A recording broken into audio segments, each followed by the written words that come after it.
Well, what a revelation at the start of this week's episode of NXT. We saw Nikkita, Lyons and Blair Davenport fighting in the parking lot, that dastardly parking lot, when all of a sudden there was like a crossfade and they were fighting their way towards the ring, but they changed their clothes, which means at some point in terms of continuity, they're gone, wait a minute, everybody calm down, I need to put my proper pants on. They also timed their fight wonderfully, because they then did have a match. I don't care, man. I love stuff like this. I know it's nonsense, and I know it's over the top, but it gives NXT so much personality injected into my veins. Also, hello, my friends, my name is Simon Miller, the Wrestling Review King, which I've now dubbed myself. Doesn't mean I'm any good at it, it just means that I do a lot of them, which is a lot like other people in positions of power.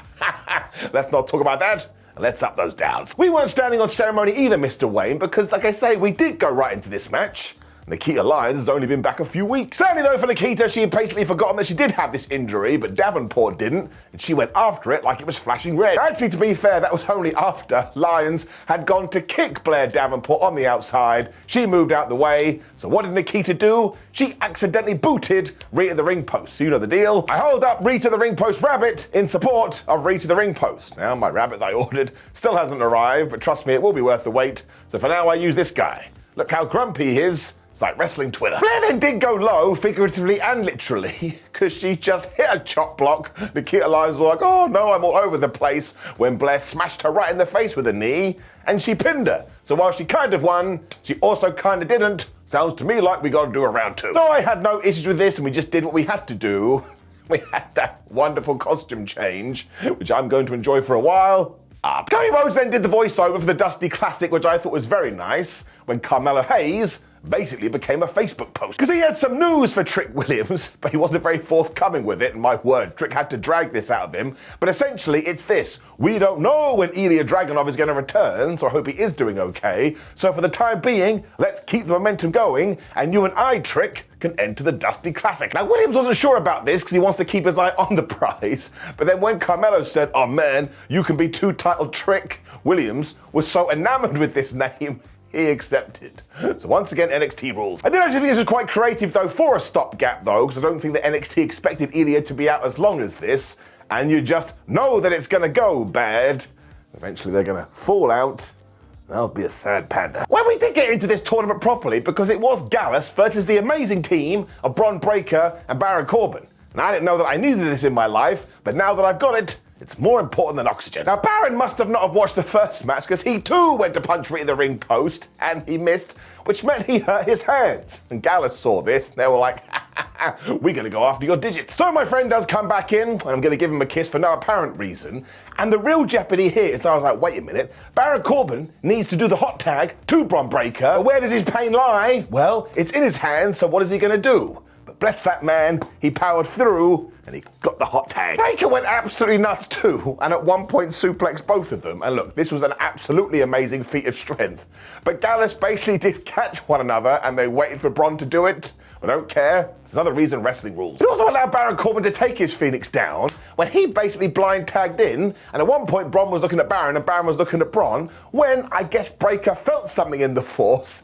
He speared Wolfgang, which allowed Corbin to hit the end of days, and they got the 1, 2, 3. And I tell you, even though they probably will break up before they win the thing, I hope they are victorious. They're really good together. They just click. It's getting it up. When we got proper goofy wrestling for life after this, I love it. For Fallon Henley was indeed waiting on her farm for Tiffany Stratton, because Tiffany had locked that match, and this was the stipulation. Of course, Tiffany was not only late, but she turned up in her ring gear. Fallon Henley was like, listen, you can't be a farmhand wearing that. And Stratton was like, well, you know what? I'm gonna do whatever I want. Basically, she was gonna have to tend to a horse though. And any time the word horse manure was mentioned, she just melted down. Now look, I'm gonna be completely honest with you. This was totally ludicrous and it was totally over the top, but that's why I enjoyed it so. What did you want? A drama? A William Shakespeare play? No, just be absolutely nonsense with it. We totally were. More later. We cut right from this to our women's champion, Lyra Valkyria, who was pondering who her next challenger was going to be. Now, it turned out she was massively lying to us because she already knew, because somehow she now has booking powers, because she has gone and got made a 20-person battle royal. She's also twisted it up a little bit because when they get to the final four, it will turn into a fatal four-way match. And I was like, yeah, why not? Do whatever you want. Lola Vice and Elektra Lopez then interrupted because, of course, Lola does have that special contract, which was running wild through this episode of NXT. But she actually said these words. Everybody loves me. I can't help it. These people are like sheep. They follow my every move. I still can't help it.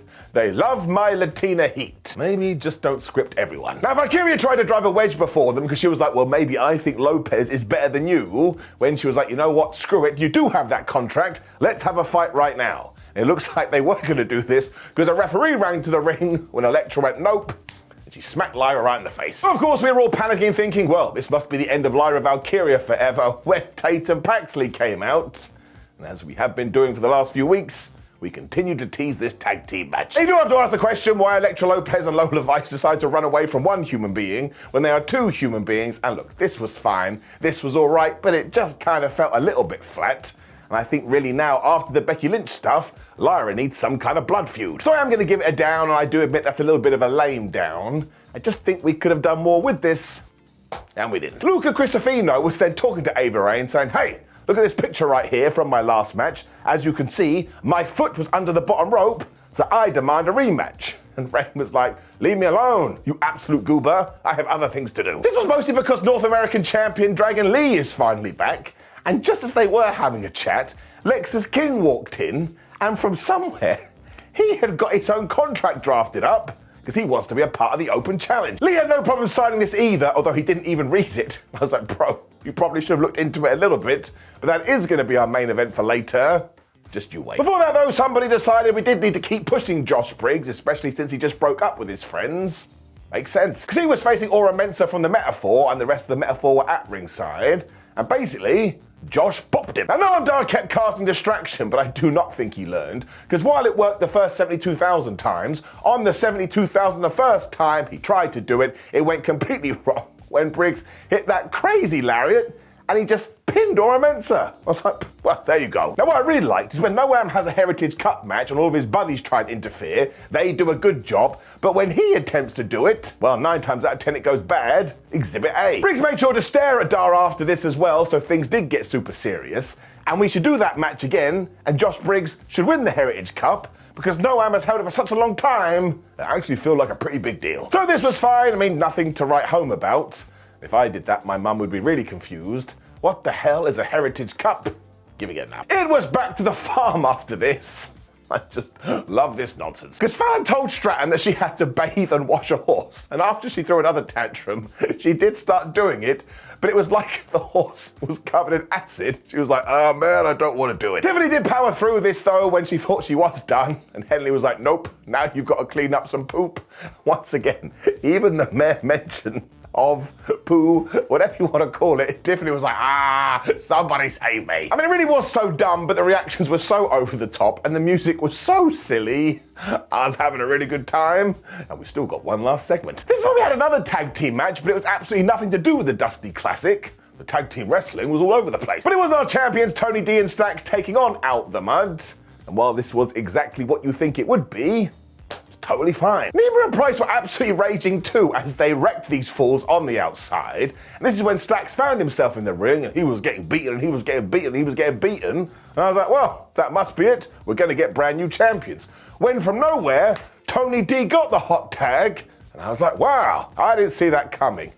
Yes, I did. I'm an idiot. Now, D'Angelo was able to get a bunch of offense in, but as soon as OTM had the upper hand, Stacks was magically ready to go. So I'd have a word with him, because unless he took a Phoenix down, what the flub is going on? Scripps then totally freaked out because he thought his team were going to lose, so he just went to the top rope, which really made me laugh. And this is when Andrea Rizzo finally played her card, because she pushed him off the top rope and was like, man, you shouldn't have done it. So I bet the family were pleased that they signed her up when, of course, Stacks hit a dive and Tony hit that fisherman suplex buster thing and he got the 1, 2, 3 and they are still your brand new tag team champions. So yeah, I guess it was just a way to do a tag team title match to remind you of the Dusty Classic. Like I say, it was okay. I can't complain. Up. We then had the NXT Anonymous camera after this, and it was Chase U, with JC Jane telling everyone, listen, this school is totally screwed, but don't worry, I have a plan. Now, we never found out what this plan was going to be, but I thought this was really smart of NXT. It was just a way to continue the story, and we only took up about 45 seconds of TV time. I also think I spied Maddie Renkowski here, who was recently signed with NXT,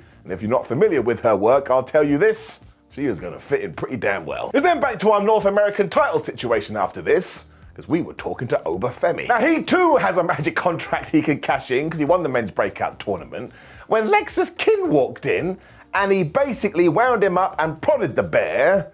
And I was like, Lexis, I don't think you should have done that. Now, I do want to say that I really like these two because they're the complete polar opposites, but they both have individual characters, which genuinely is something that NXT is very good at.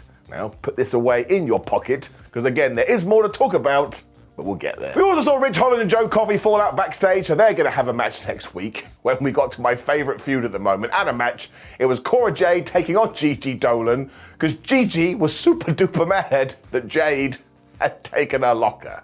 This is the stuff that I want. Now, Gigi was so upset about this, she absolutely whipped Cora's ass, and at one point, she had the thing won. She was going to hit her finish when someone went, I want shenanigans. So we got shenanigans. Because just as she was about to go for her bomb of power, Cora Jade literally grabbed the referee, meaning poor Gigi fell on her ass when she turned around, got hit with a DDT, and she lost. Now, you think the referee would go, no, you're not allowed to do that, but they didn't care. I will tell you this, though, ever since Cora Jade has returned, there's just something different to her, and it feels like she's in line for a mega push, and that she's ready for Cook. I mean, don't tell anyone, but I'd make her the next NXT Women's Champion. OTM were then really upset backstage, because they felt like they'd been screwed over. I was like, dudes, you're totally wrong. They did bump into Jada Parker, though, who was like, man, you don't have a plan, you need a plan, as she spoke in riddles. And essentially what happened here is that she joined Out the Mud, because they strolled off to talk business. So watch this space, I suppose.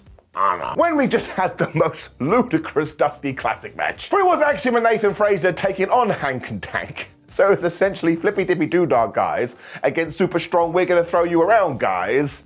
It was the most fun I've ever had in my life. Hyperbole. Walker and Ledger did spend a long time just hurling these fools across the ring, and because they are so agile, they went miles. When Axiom just booted them in the head, he tagged in Nathan Frazer, and he just did the same thing. Just like pow, pow, pow, pow. He's like a ping pong ball. But then got so many dives, I actually started to laugh, which must be good for the soul, when Nathan Frazer was like, oh yeah, you like that, did you? And he hit the most amazing Phoenix splash, and he got the 3. I mean, you gotta see it. He gets so high. Axiom had also taken out Tank before this by booting him in the face again, which made me chuckle. So they are going to the next round. And I actually think they are taking on Bron Breakker versus Baron Corbin. So I am circling that on my calendar. If that's bad, I will shave my head.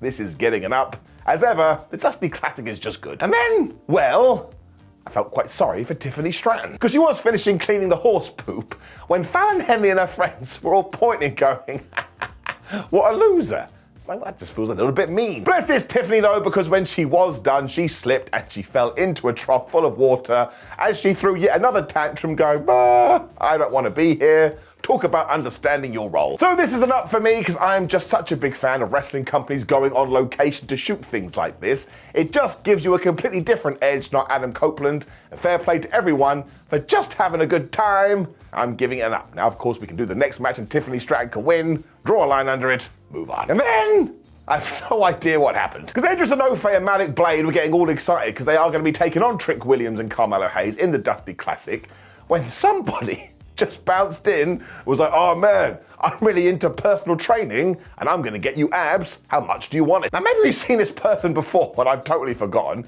but I've never seen someone love a six-pack so much. And these guys were like, well, that's great and all, but look, we're already ripped. It's true. Now it did make me laugh, but where we're going with this, I do not know.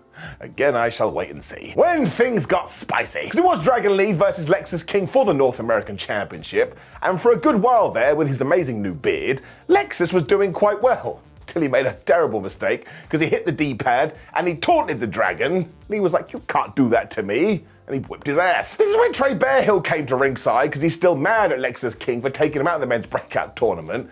But it meant King forgot that he was in a match, he turned around, and he got hit with a dive. Because of course he did. That may have been the official move of 2023, but it would never die. This led to some really good 1-2 oohs on both sides too, and like the nerd I am, I was like, well, they're definitely not going to change the championship this evening. Little did I know, when King applied a single leg Boston Crab.